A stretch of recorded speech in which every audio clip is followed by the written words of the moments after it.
Salam sejahtera bagi kita semua. Kembali lagi dalam renungan harian kita. Mari kita memuji Tuhan, kita katakan Tuhan tahu. Perhatikanlah bunga bakung di ladang, Tuhan hiasi tanpa bekerja. Apalagi kita orang percaya, Tuhan pelihara, Tuhan cukupkan. Perhatikan burung-burung di udara, Tuhan beri makan tanpa bekerja. Apalagi kita kesayangannya, Tuhan pelihara, Tuhan sediakan. Saat kau perlu Tuhan tahu, saat kau minta Tuhan dengar, saat percaya Tuhan bekerja.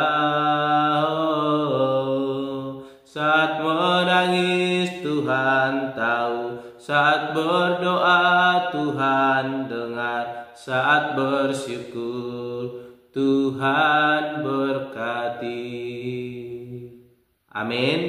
Mari Bapak Ibu, kita membuka Alkitab kita dari Injil Lukas pasal 20 ayat ke-41 sampai dengan Lukas pasal 21 ayatnya yang keempat. Demikianlah firman Tuhan dengan perikop hubungan antara Yesus dan Daud.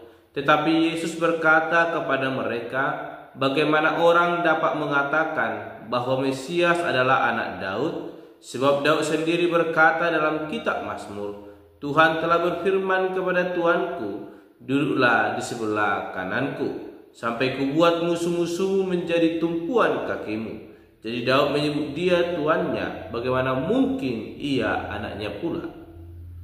Ketika semua orang banyak mendengarkan, Yesus berkata kepada murid-muridnya, waspadalah terhadap ahli-ahli Taurat yang suka berjalan-jalan memakai jubah panjang dan suka menerima penghormatan di pasar, yang suka duduk di tempat terdepan di rumah ibadat dan di tempat terhormat dalam perjamuan, yang menelan rumah janda-janda dan yang mengelabui mata orang dengan doa yang panjang-panjang.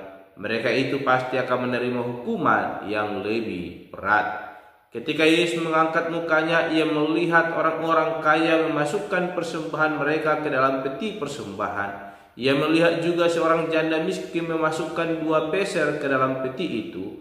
Lalu ia berkata, aku berkata kepadamu, sesungguhnya janda miskin ini memberi lebih banyak daripada semua orang itu, sebab mereka semua memberi persembahannya dari kelimpahannya, tetapi janda ini memberi dari kekurangannya, bahkan ia memberi seluruh nafkahnya. Amin. Bapak Ibu saudara terkasih dalam nama Tuhan Yesus Kristus, kita kembali merenungkan firman Tuhan dan saya berikan tema bagi kita, yaitu pemimpin sejati atau penyamun. Sekali lagi, pemimpin sejati atau penyamun.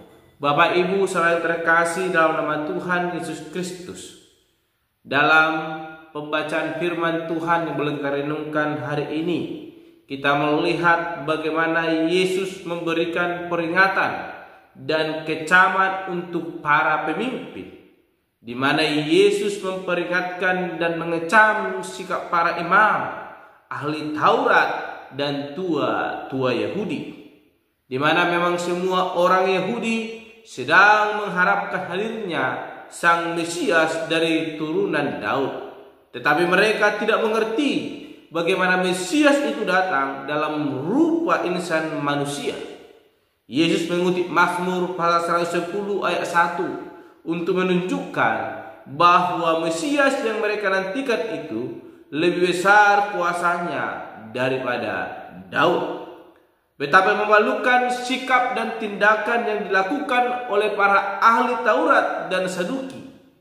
Mereka mengambil kesempatan dalam kesempitan karena memanfaatkan kedudukan mereka sebagai pemimpin agama untuk menarik keuntungan dan kehormatan bagi diri mereka sendiri.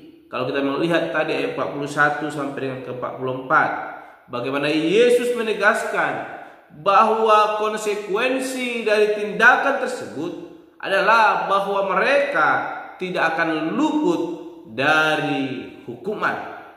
Ini adalah kecaman Yesus yang sangat keras terhadap para imam, ahli Taurat dan tua-tua Yahudi.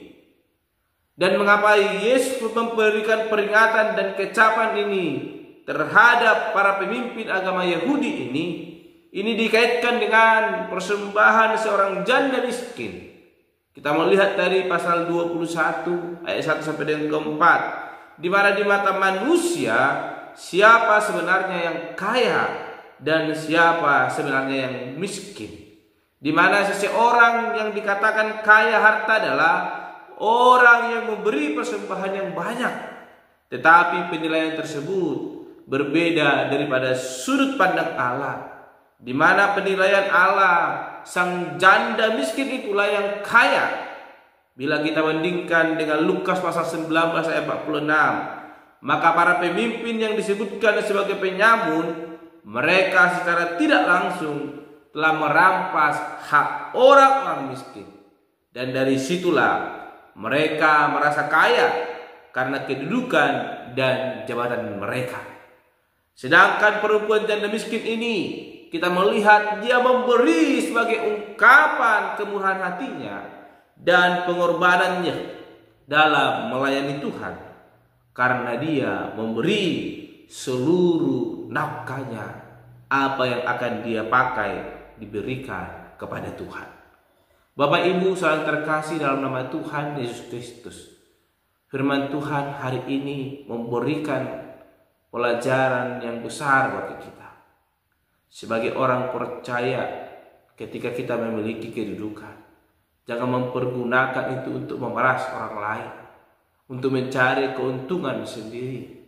Namun firman Tuhan mengajarkan kepada kita, jikalau kita seorang pemimpin, jalan pemimpin sejati sesuai dengan kehendak Tuhan, yang memperhatikan orang-orang di sekitar kita, bukan menindas mereka untuk mencari keuntungan sendiri, sebagaimana yang dilakukan oleh ahli Farisi, ahli-ahli Taurat, bahkan tua-tua Yahudi yang memanfaatkan jabatan mereka hanya untuk kesenangan mereka sendiri tanpa memuliakan Tuhan Allah.